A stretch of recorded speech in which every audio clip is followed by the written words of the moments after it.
The sudden crack of a pistol shot echoed through the dusty streets of Nogales, Arizona. But Violet Porter never flinched, even as the bullet splintered the wooden post just inches from her head.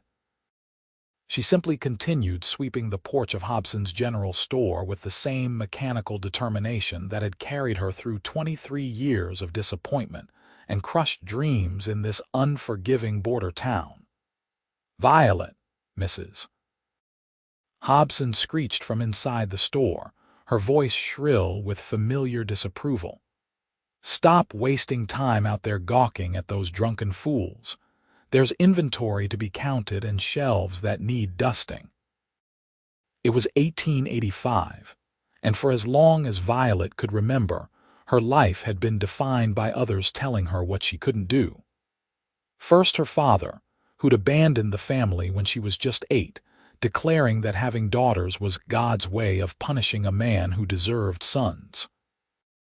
Then her mother, who'd worked herself to death at the laundry, constantly reminding Violet that pretty girls like her sister were destined for marriage, while plain, bookish girls like herself were destined for drudgery. Even her teachers at the small schoolhouse had discouraged her voracious reading and dismissed her questions about the world beyond Nogales as foolish female fancy. "Coming, Mrs." "Hobson," Violet called, tucking a loose strand of chestnut hair behind her ear as she cast one last glance at the commotion down the street. That's when she saw him for the first time. He sat tall in the saddle of a magnificent chestnut stallion, dust from the trail still clinging to his weathered duster. Unlike the rowdy cowboys shooting at bottles outside the saloon, this stranger radiated a quiet confidence. His eyes, piercing blue even at this distance, seemed to take in everything at once, including her. For one breathless moment, their gazes locked. Then Mrs. Hobson's bony fingers closed around Violet's arm, yanking her inside the store. Daydreaming again. "No wonder you'll never amount to anything," the older woman hissed. "Your head's too full of nonsense to focus on real work." The stranger's arrival at the Nogales trading post caused quite a stir, especially among the unmarried women of the town. By evening, Violet had heard at least 3 different versions of who he might be. Annabelle from the millinery insisted he was a famous gunslinger, while the banker's daughter claimed he was a wealthy cattle baron scouting new territory. Mrs. Hobson, ever suspicious, was convinced he was an outlaw hiding from the law. Violet didn't much care who he was. She was too busy calculating how many more months of meager wages it would take to save enough for a train ticket east. She had a dog-eared catalog from a women's college in Philadelphia hidden beneath her thin mattress at the boarding house, though she'd never admitted to anyone her dream of becoming a teacher. 3 days later, when the stranger walked into Hobson's General Store, Violet was perched precariously on a ladder, struggling to arrange merchandise on the highest shelf. "Excuse me, miss." His voice was deep but gentle, with an unexpected hint of refinement. "Might I trouble you for some assistance?" Startled, Violet lost her balance. The ladder wobbled dangerously beneath her, and several tins of peaches crashed to the floor as she braced for a painful fall. It never came. Instead, strong hands caught her securely at the waist, setting her safely on her feet. Flustered and embarrassed, Violet found herself staring into those same intense blue eyes she'd noticed from the porch. "Thank you," she stammered, stepping back and smoothing her apron. "I'm terribly sorry about the mess." "No harm done," he replied with an easy smile that transformed his rugged features. He knelt to collect the scattered tins, revealing impeccable manners that seemed at odds with his frontier appearance. "I'm Samuel Dawson, by the way." "Violet Porter," she responded automatically, then glanced nervously toward the back room where Mrs. Hobson was tallying accounts. "How may I help you, Mr. Dawson?" Samuel Dawson turned out to be neither gunslinger nor outlaw, but something far more intriguing to Violet, a former professor who'd left Boston University to establish a cattle ranch in the Arizona Territory. His shopping list was extensive, suggesting he planned to stay in the area, and as Violet gathered his supplies, she couldn't help noticing the book tucked in his saddlebag. "Walt Whitman?" she asked with surprise before she could stop herself. Samuel raised an eyebrow. "You're familiar with Leaves of Grass?" "I've read excerpts," Violet admitted, immediately regretting her boldness. Ladies in Nogales weren't supposed to discuss poetry with strange men, especially not controversial poets like Whitman. But instead of being scandalized, Samuel's face lit up. "There's a complete copy in my trunk at the hotel. You're welcome to borrow it when I unpack." Before Violet could respond, Mrs. Hobson emerged from the back room, her sharp eyes narrowing at the sight of the fallen peaches and the tall stranger standing too close to her employee. "Mr. Dawson is just passing through," Violet explained quickly, resuming her professional demeanor. "He needs supplies for his journey." "Not passing through, actually," Samuel corrected with a respectful nod to Mrs. Hobson.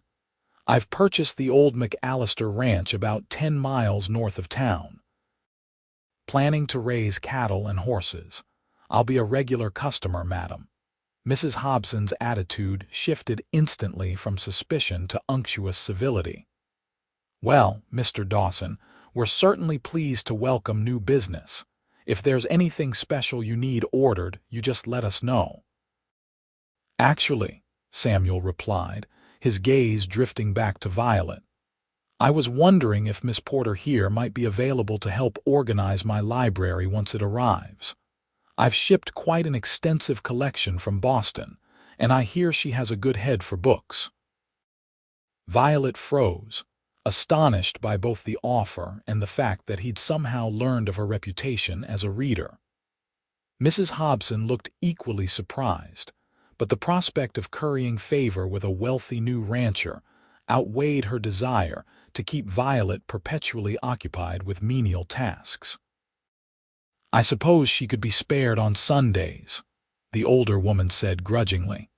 And just like that, a door to a different world cracked open for Violet Porter. The following Sunday found Violet riding beside Samuel in his wagon, heading north out of Nogales toward what locals still called the McAllister place. She'd spent hours fretting over her appearance, finally deciding on her one good dress, a modest navy blue cotton with a white collar that had belonged to her mother. It was slightly outdated but clean and respectable.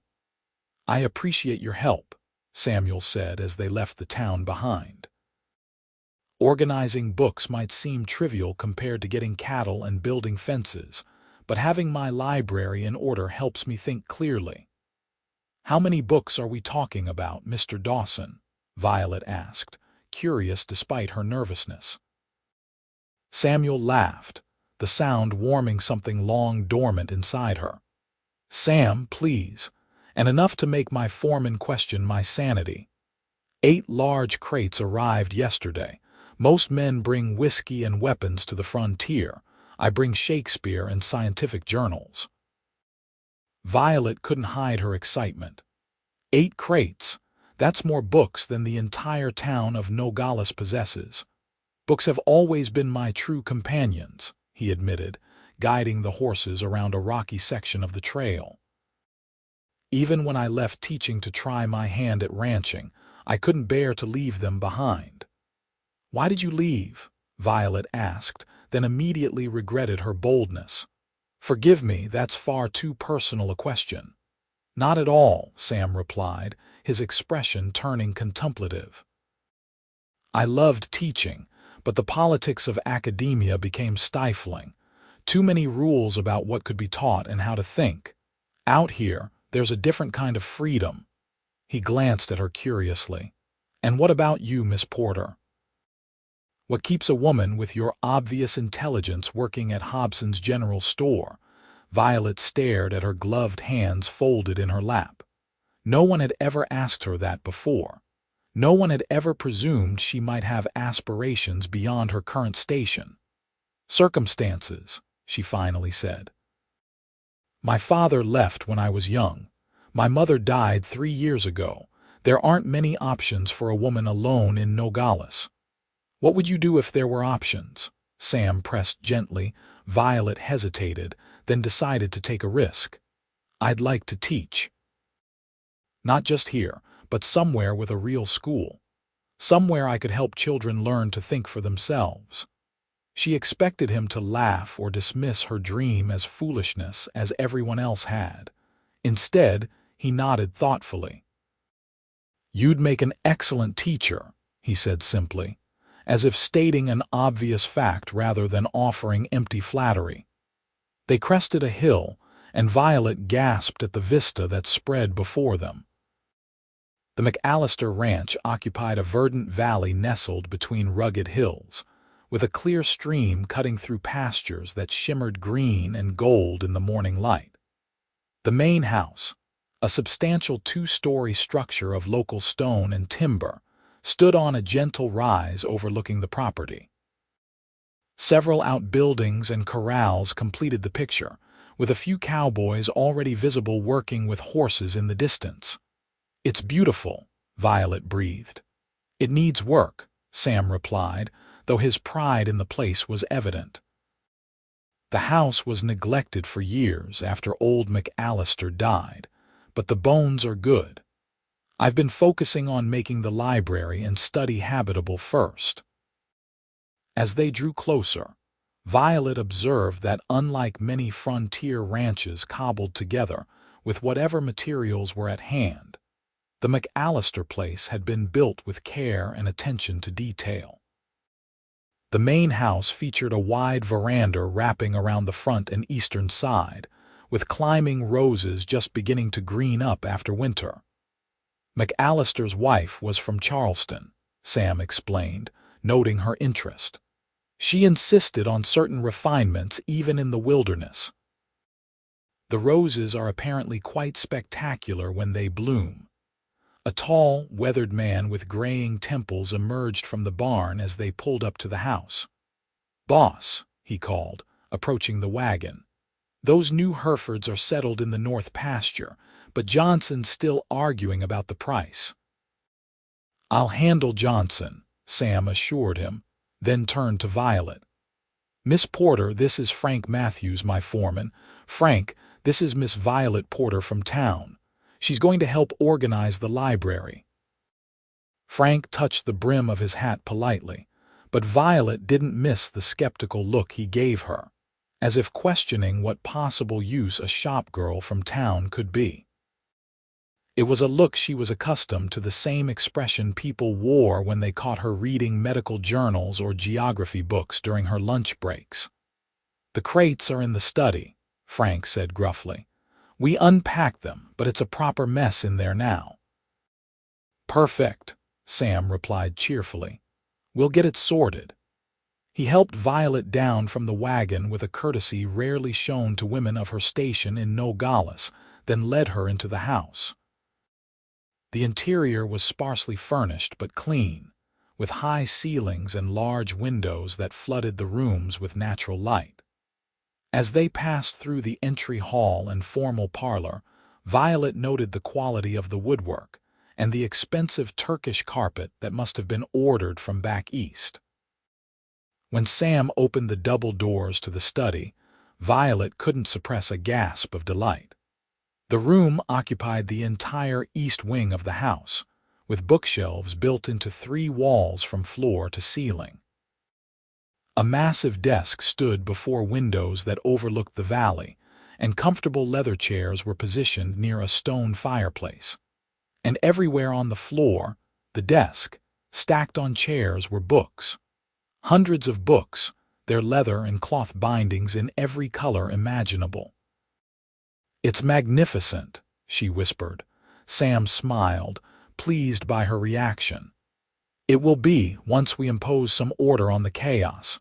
I was thinking alphabetical by author within subject categories, but I'm open to suggestions.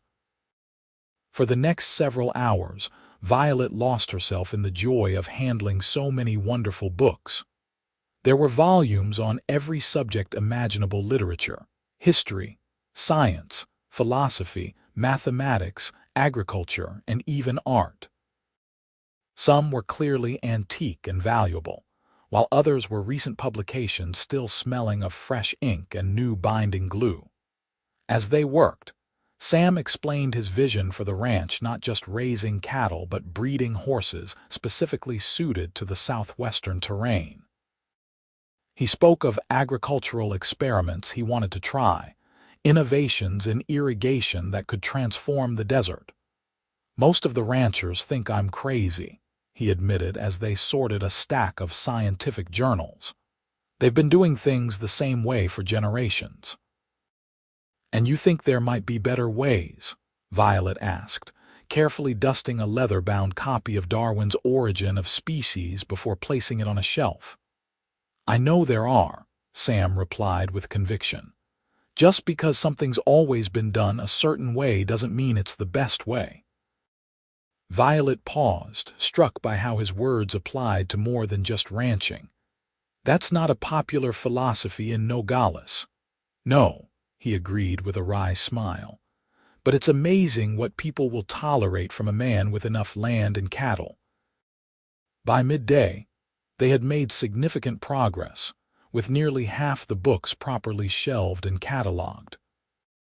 Sam's housekeeper, a cheerful Mexican woman named Elena, brought them a simple but delicious lunch of tortillas, beans, and fresh cheese, which they ate at the desk while continuing to discuss books and ideas.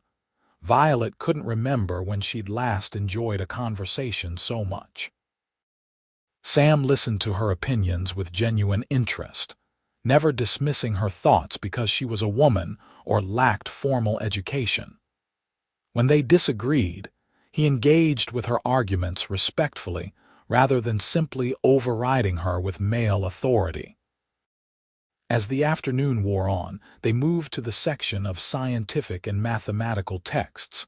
Violet was carefully arranging a set of geometry books when one volume caught her eye. "Euclid's Elements," she said, running her fingers over the embossed title. "I've always wanted to study this properly." Sam looked up from the catalog he was compiling. "You're interested in mathematics?"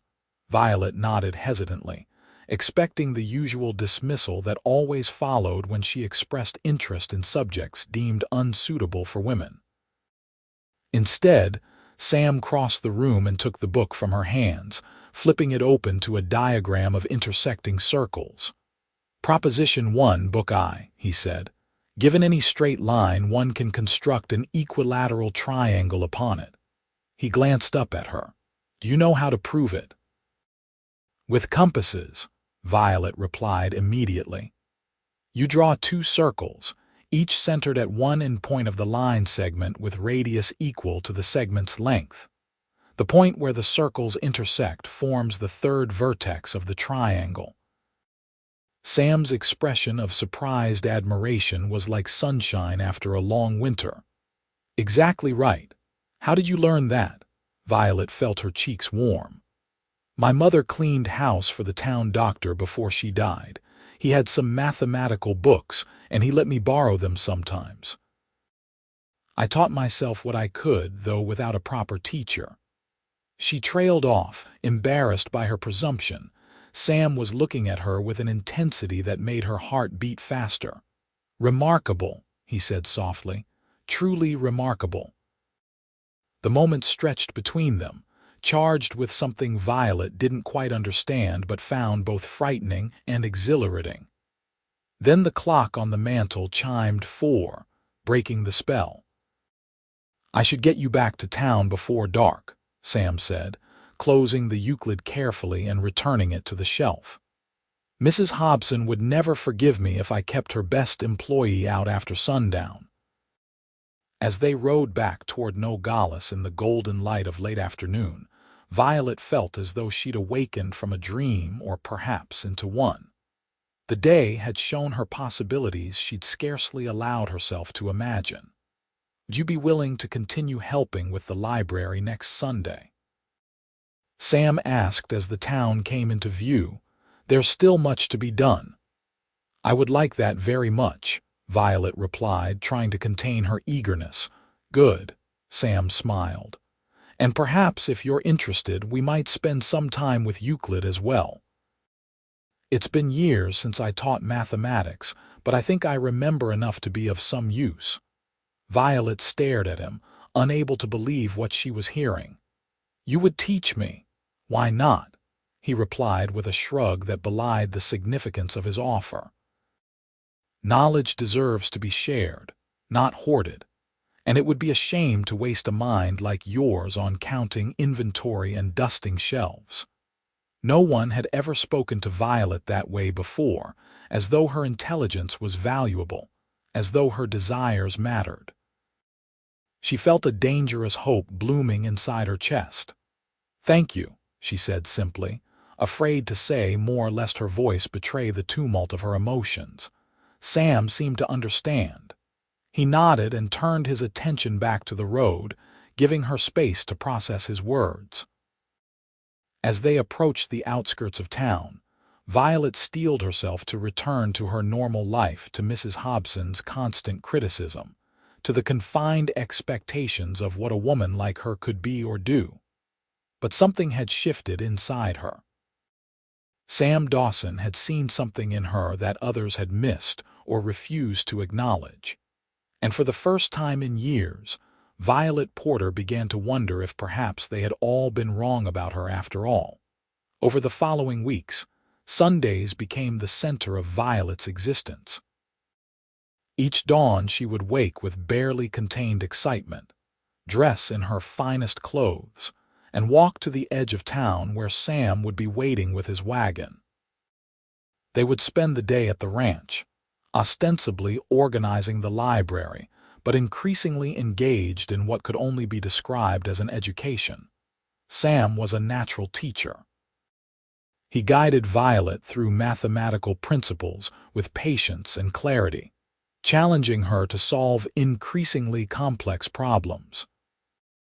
When she expressed interest in astronomy after shelving a volume on celestial navigation, he unearthed a brass telescope from one of his trunks and set it up on the veranda so they could observe the night sky before he drove her back to town.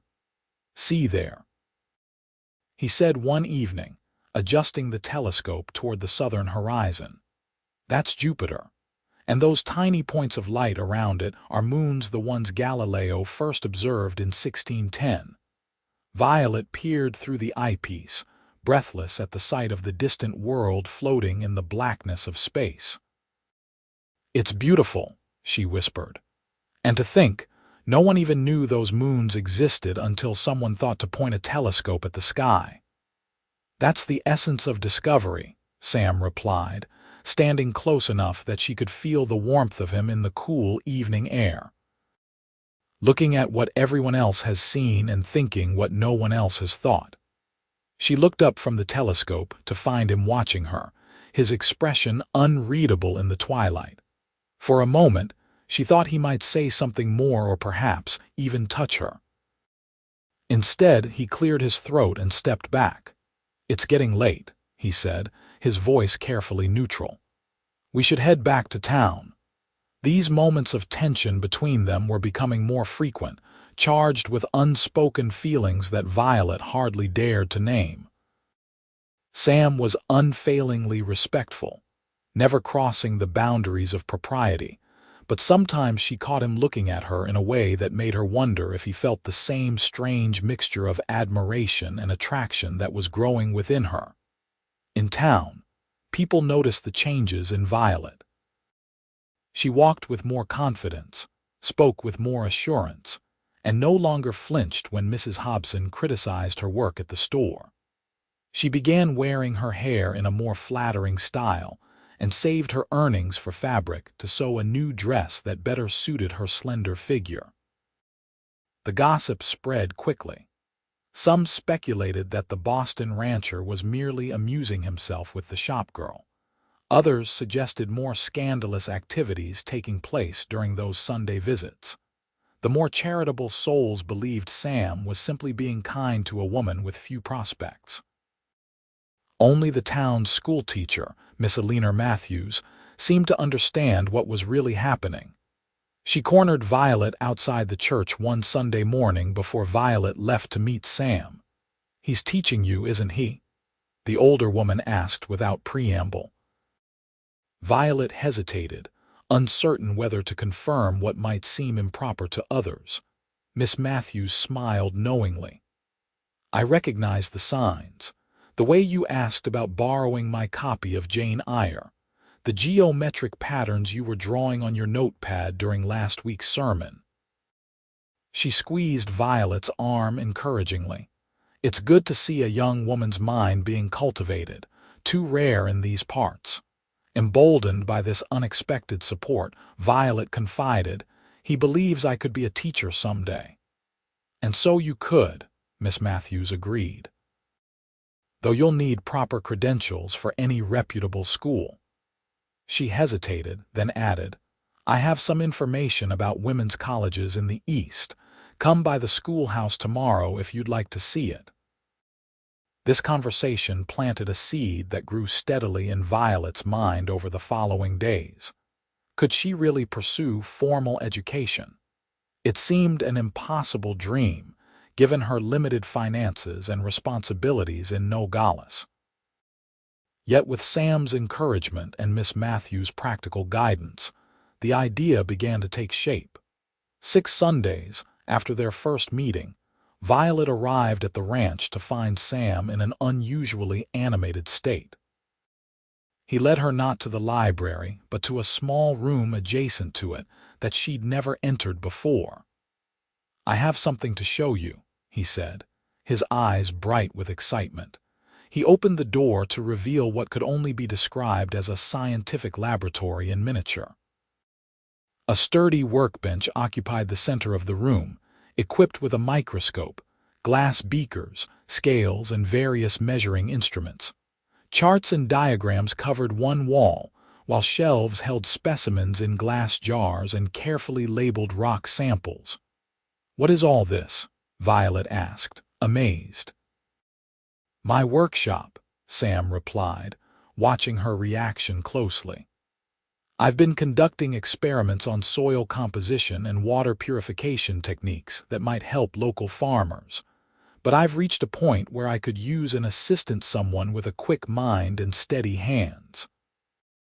Violet looked up sharply. "Are you offering me a position?" "I am," Sam confirmed. "Not just on Sundays, but a proper job, full-time with appropriate compensation." "What exactly would this position entail?" Violet asked, trying to sound practical despite the hope surging within her. "Helping with experiments, recording data, corresponding with scientific colleagues back east," Sam explained. "And continuing your education, of course.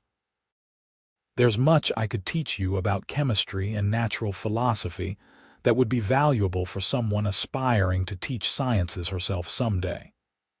The offer was so unexpected, so perfectly aligned with her deepest wishes, that Violet felt tears threatening. She turned away, pretending to examine a collection of mineral samples while she composed herself. "It's very generous," she finally managed, "but Mrs. Hobson depends on me at the store, and the townspeople would talk if I came out here every day." "Let them talk," Sam said dismissively. "As for Mrs. Hobson, I've already spoken with her." Violet spun around. "You've what?" Sam had the grace to look slightly abashed. "I may have mentioned to her that I was considering opening an account at the general store for ranch, supplies a substantial account, and that having someone familiar with my requirements would be advantageous to all parties." "You bribed her," Violet said, torn between indignation and amusement. "I negotiated," Sam corrected with a grin. "And I've arranged for Alina's niece Maria to accompany you to and from the ranch each day as a chaperone. She can help in the kitchen while you're here, which solves another problem for me." He had thought of everything, Violet realized.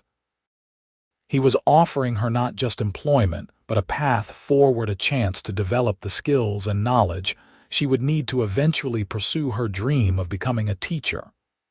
"Why are you doing this for me?" she asked softly. Sam's expression grew serious.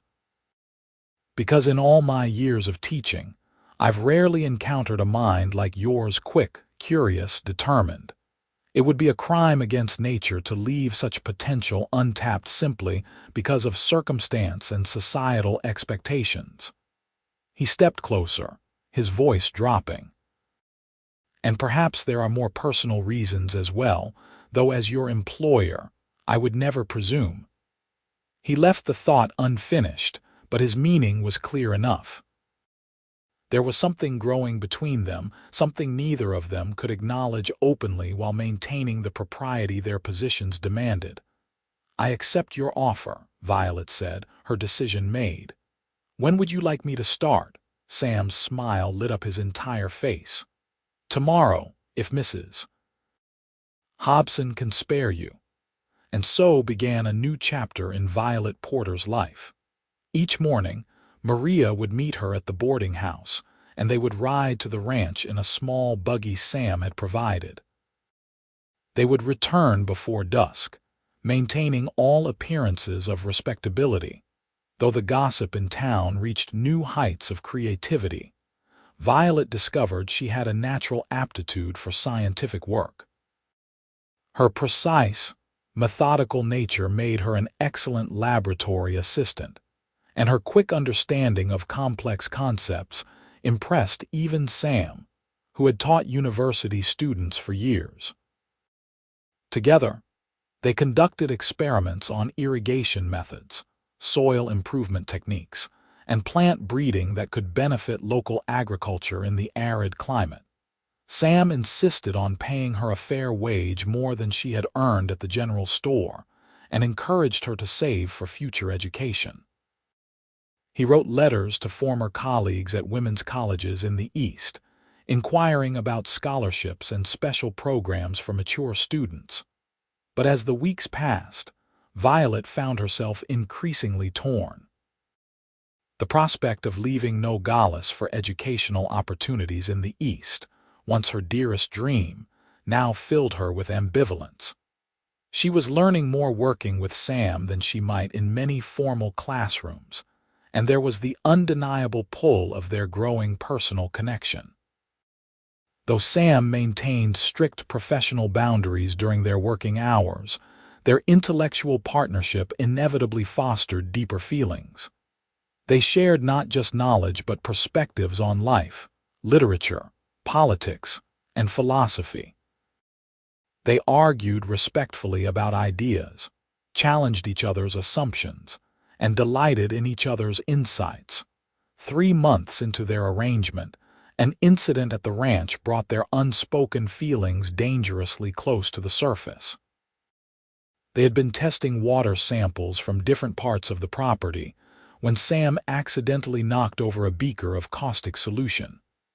Acting instinctively, Violet pushed him aside, catching most of the spill on her arm. The chemical immediately burned through her sleeve, leaving an angry red welt on her skin. Sam reacted with alarm, quickly guiding her to the water pump to flush the burn. His hands trembled as he rolled up her sleeve and gently bathed her injured arm, his face tight with concern. "I'm so sorry," he said, his voice rough with emotion. "So careless of me, you could have been seriously hurt." "It's nothing," Violet assured him, though the burn stung fiercely. "Just a small price to pay for scientific progress." Sam didn't smile at her attempted joke. Instead, he carefully dried her arm and applied a soothing salve from his medicine cabinet, his touch so gentle it made her heart ache. When he finished bandaging the wound, he didn't immediately release her hand. "Violet," he began, then stopped, struggling for words. His eyes met hers, filled with emotions he had kept carefully contained until now. The air between them seemed to crackle with possibility. Violet knew that if she leaned forward just slightly, or if Sam tightened his grip on her hand, the careful boundaries they had established would dissolve. Part of her wanted exactly that, wanted him to pull her close, to acknowledge what was growing between them. Instead, she gently withdrew her hand.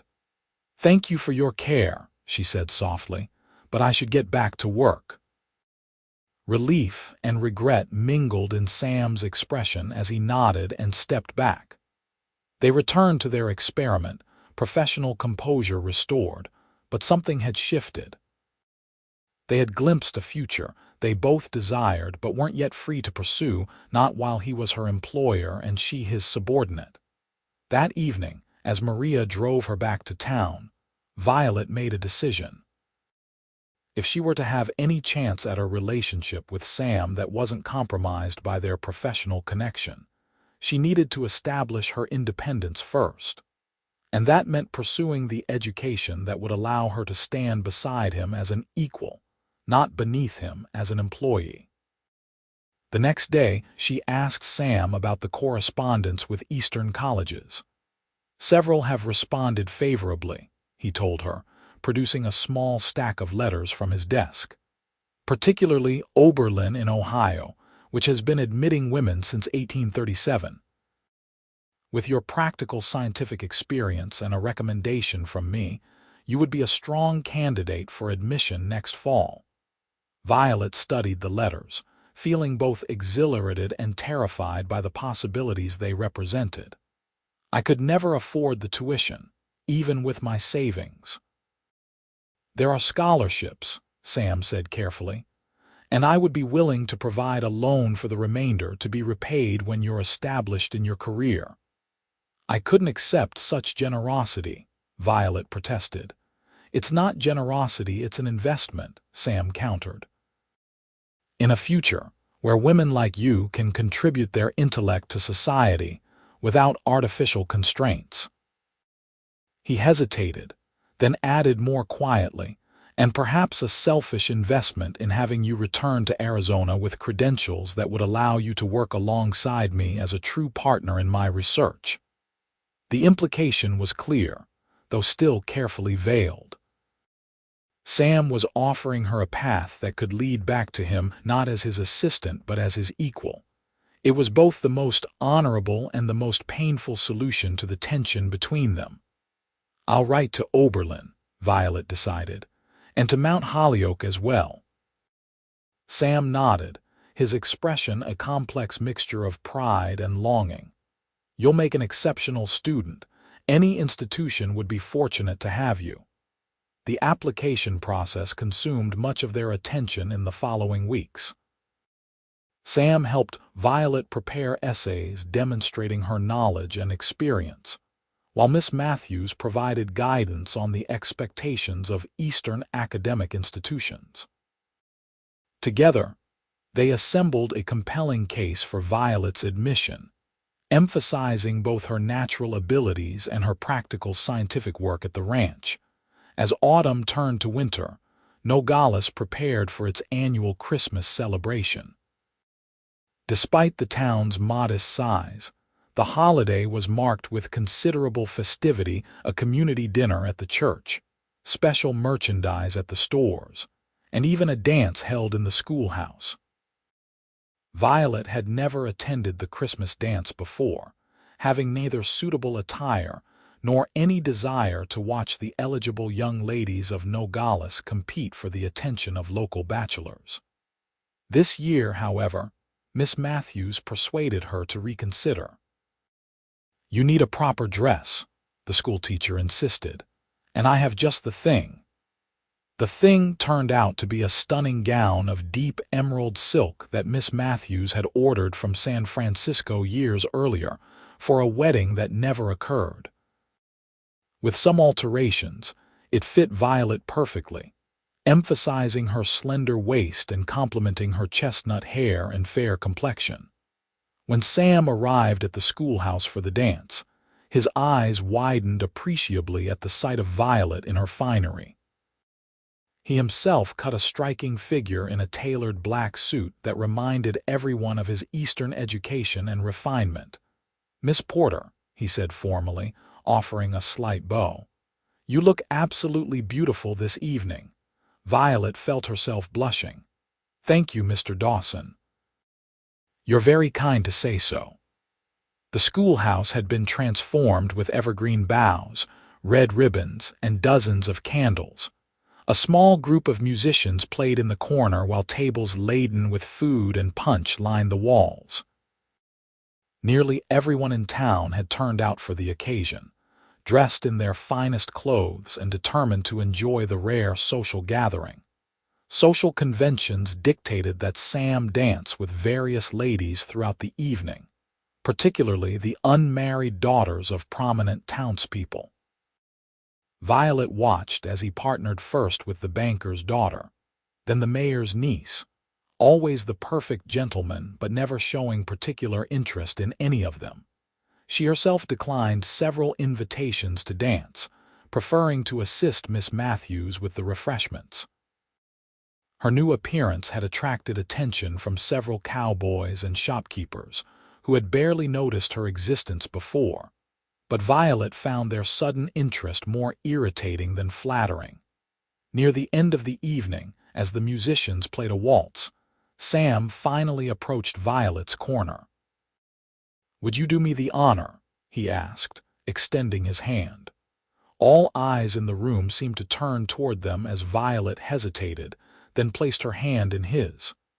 They moved onto the floor, and Sam guided her into the dance with the same confidence he brought to everything. "Everyone is staring," Violet murmured, acutely aware of the curious and sometimes disapproving glances directed their way. "Let them," Sam replied, his voice low and meant only for her. "You dance beautifully." "I've never waltzed before tonight," she admitted. "Another natural talent," he said with a warm smile. "You seem to possess an endless supply of those." As they circled the floor, maintaining a proper distance between them despite the intimacy of the dance, Violet became aware of a subtle shift in the room's atmosphere.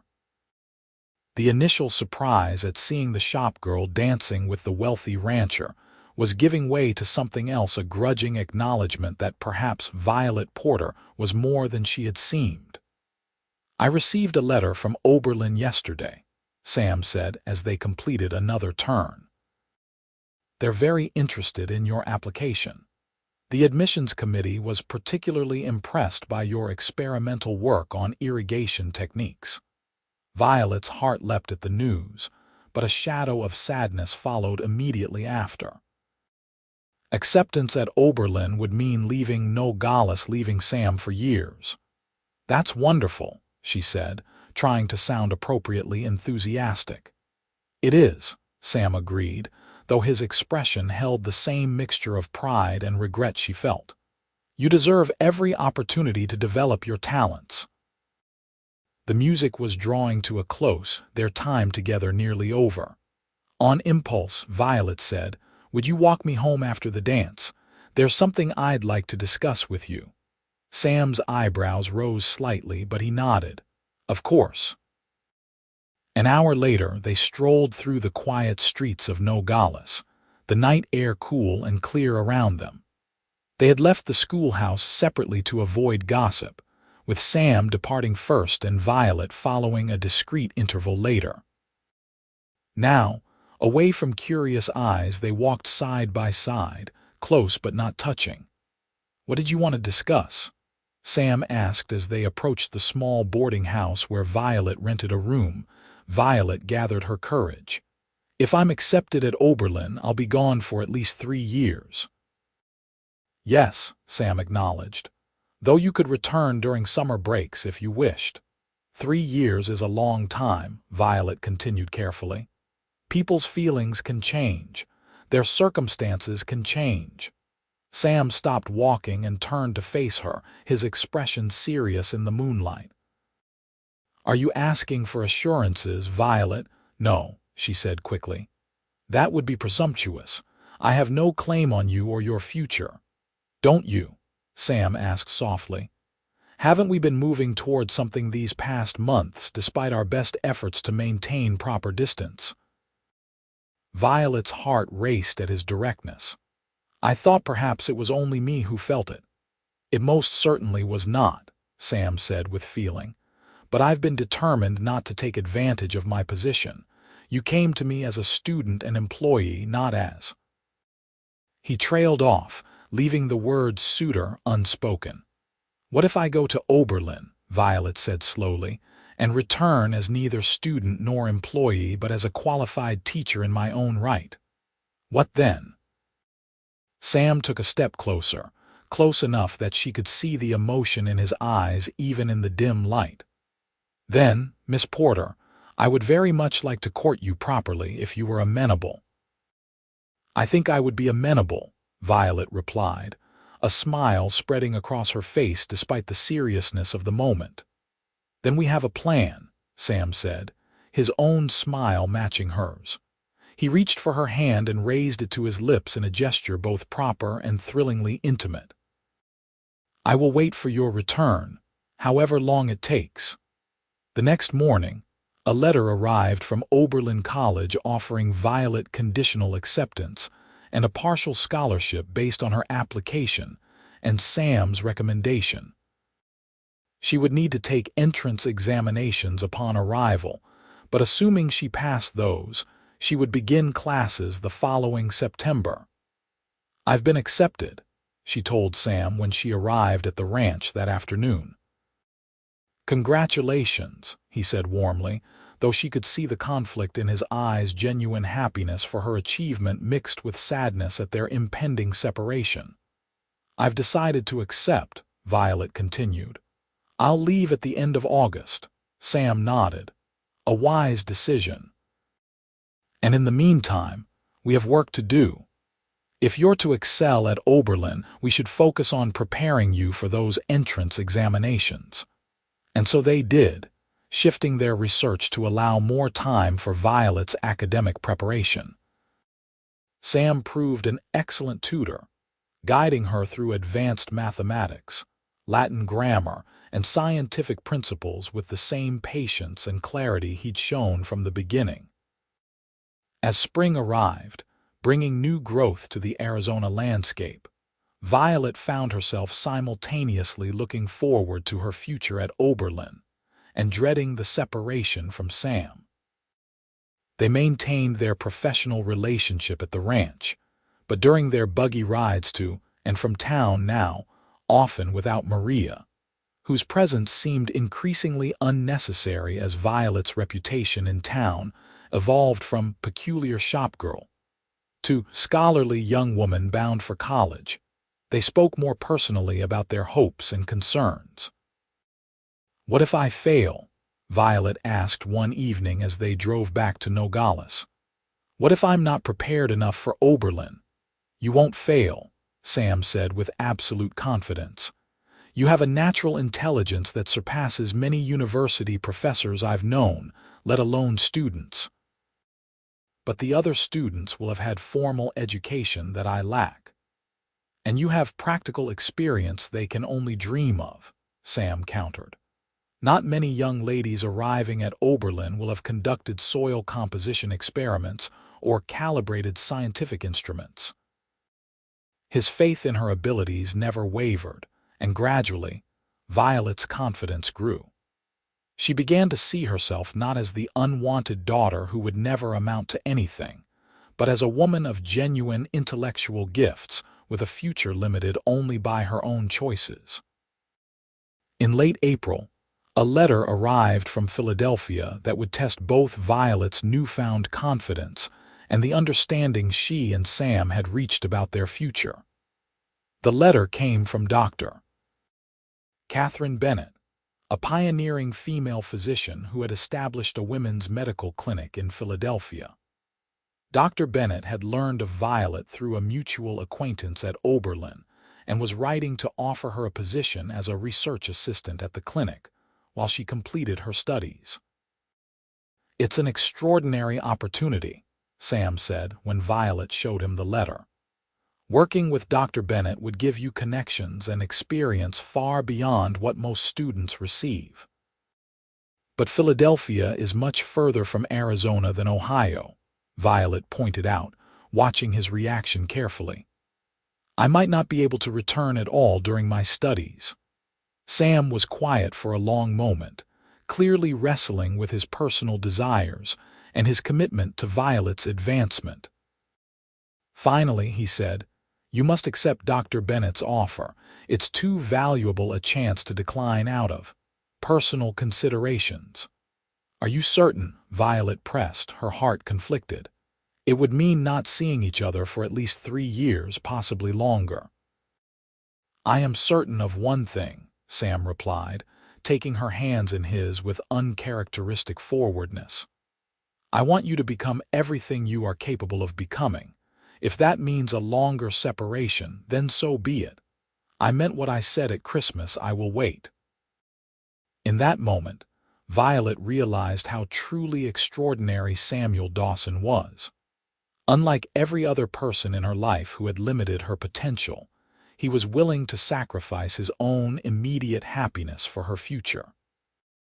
"I love you," she said simply, the words escaping before she could consider their propriety. Sam's eyes widened, but he didn't pull away. Instead, he tightened his grip on her hands. "And I love you, Violet Porter. Enough to let you go to Philadelphia with my blessing, knowing that when you return, you'll be even more the remarkable woman you already are." Their first and only kiss before Violet's departure happened the day before she left for the East. Sam had come to town to deliver a package, a going-away present he insisted she not open until she reached Philadelphia. They stood on the small porch of the boarding house, ostensibly saying their formal goodbyes where anyone might see them. "Write to me," Violet said, fighting back tears. "Tell me about the ranch, the experiments, everything." "I will," Sam promised. "And you must tell me about Oberlin and Dr. Bennett's clinic, every detail." Then, with a swift glance to confirm they were momentarily unobserved, he leaned down and pressed his lips to hers in a kiss that was brief but filled with promise. Violet's heart seemed to stop and race simultaneously, her entire body responding to this first intimate contact. "Something to remember during the long separation," Sam murmured as he stepped back, his eyes dark with emotion. The next day, Violet boarded the eastbound train, carrying everything she owned in one trunk and one carpetbag.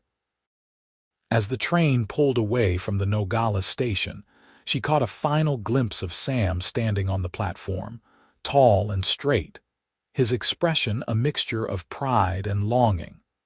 Only when the train was well underway did she open the package he had given her. Inside was a beautiful leather-bound journal with her initials embossed in gold, and a note in Sam's distinctive handwriting, "For recording your discoveries, scientific and personal. May your journey bring you everything you deserve and desire. With deepest admiration and affection, Samuel." Tucked into the journal was something else, a small volume of Elizabeth Barrett Browning's sonnets, open to "How do I love thee?" with certain lines delicately underlined.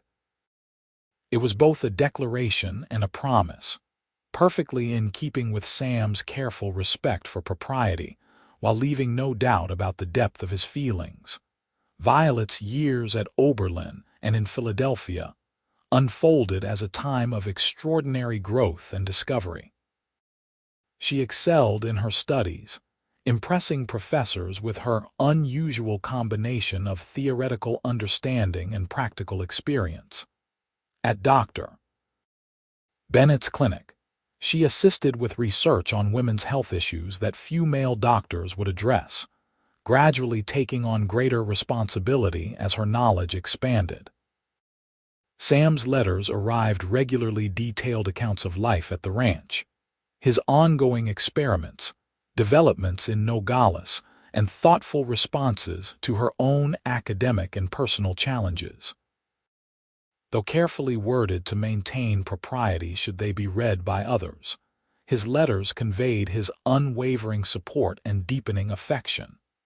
In her second year at Oberlin, Violet received a tempting offer from Dr. Bennett to join her practice permanently after graduation. The position would provide financial security and professional satisfaction, working with a respected female physician, opportunities almost unheard of for women in medicine. Violet wrote to Sam about the offer, honestly outlining its advantages.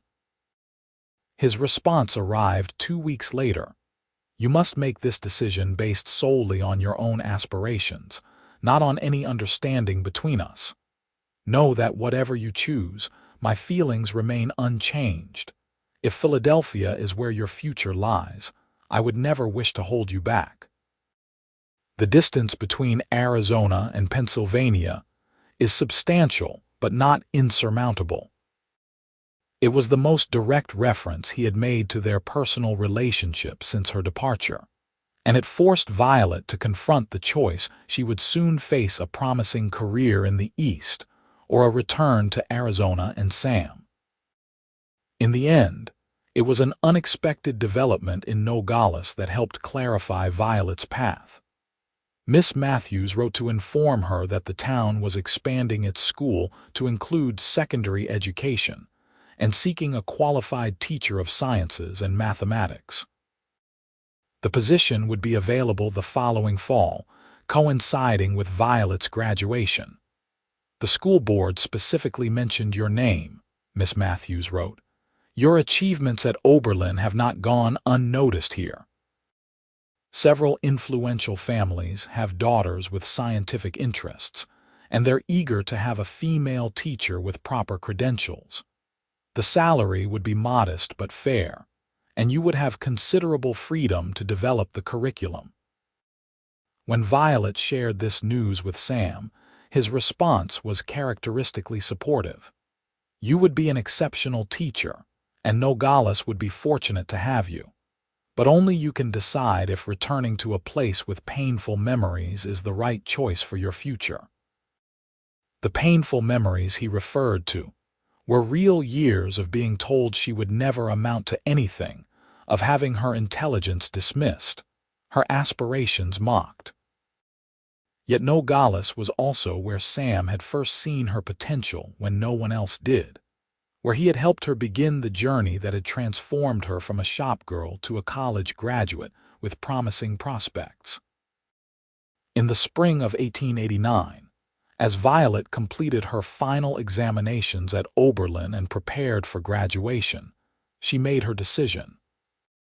She would return to Nogales, accept the teaching position, and see if the connection she and Sam had begun to build 3 years earlier could flourish now that they would meet as equals, neither employer nor employee. She wrote to Sam with her decision, careful to frame it in terms of professional opportunity rather than personal feelings. The chance to develop a science curriculum for young women in a community that once doubted female intellectual capacity seems too appropriate to decline.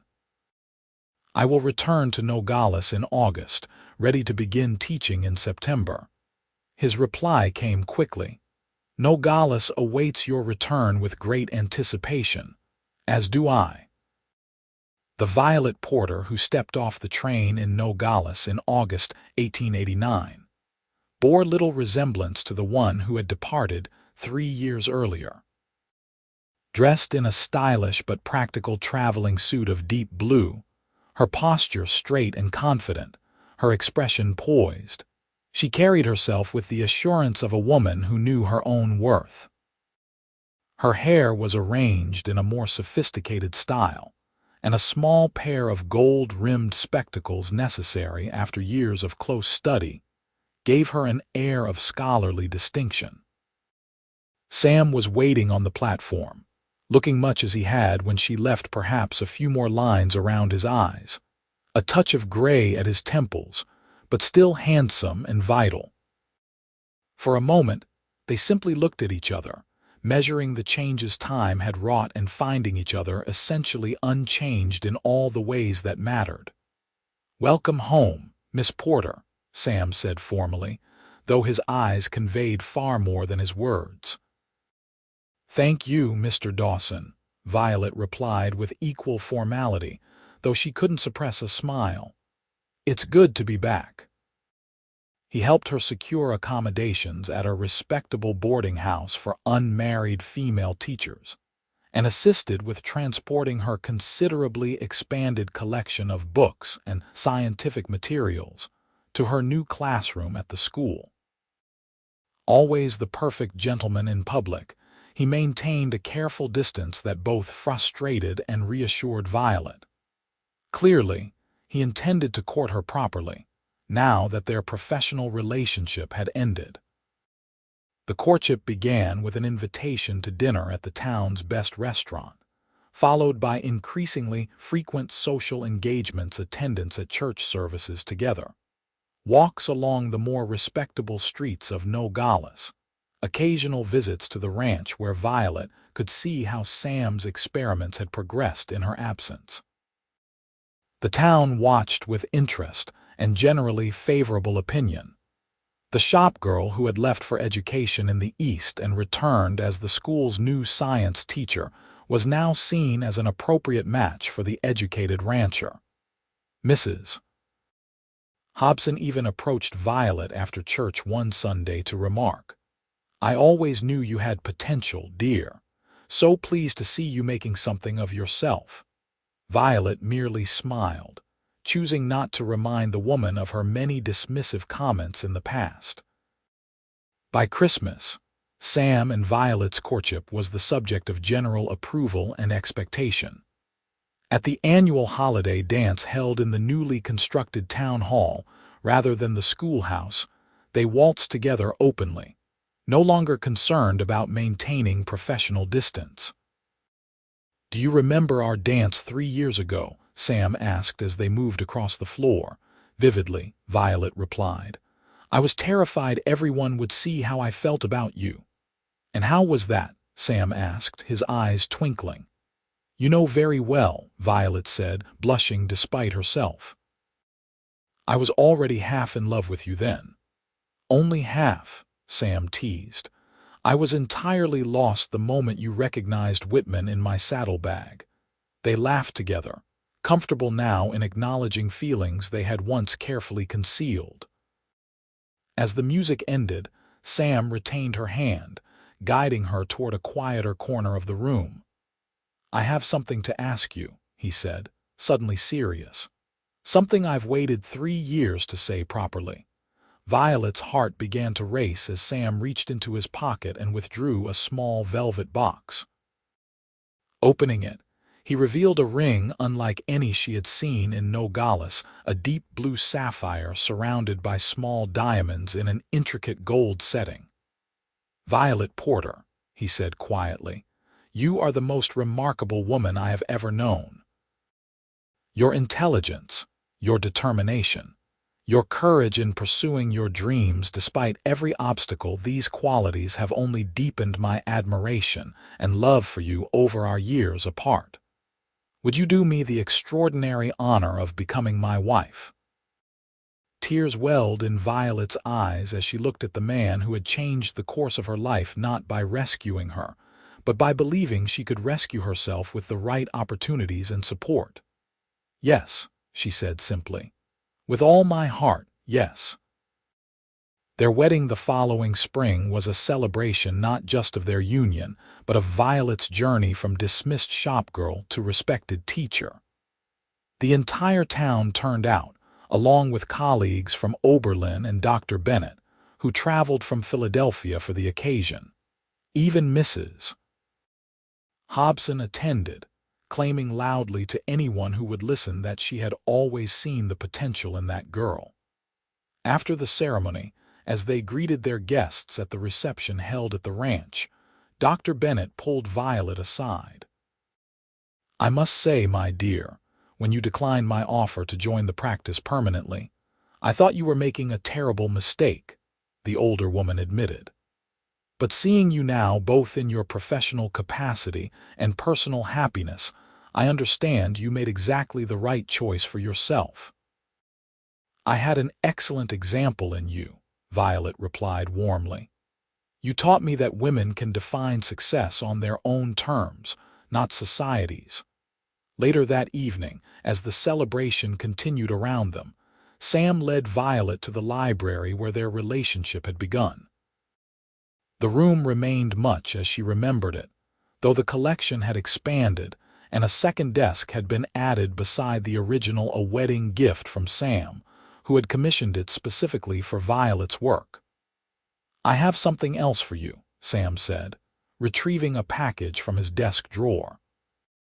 Inside was a leather-bound book titled The Porter Dawson Method of Desert Irrigation, a comprehensive account of their experimental work, credited to both of them and published by a respected scientific journal in Boston. "Our first publication together," Sam explained. "The first of many, I hope. The university in Tucson has expressed interest in having us conduct workshops for their agricultural students next summer." Violet traced her name on the cover, tears threatening again. From a girl repeatedly told she would never amount to anything, she had become not just a teacher but a published researcher whose work might benefit countless farmers across the arid Southwest. "None of this would have been possible without you," she said, looking up at her new husband. "You're mistaken," Sam replied gently. "It was always possible. You always had this potential within you. I merely had the good fortune to recognize what everyone else overlooked and the wisdom to get out of your way while you soared." "Not out of my way," Violet corrected, stepping into his embrace. "Beside me, always beside me." In the years that followed, the Dawsons became a formidable intellectual partnership. Violet continued teaching at the Nogales school, developing an innovative science curriculum that attracted attention throughout the territory. Together with Sam, she expanded their research on sustainable desert agriculture, eventually establishing an experimental station that drew visitors and students from across the country.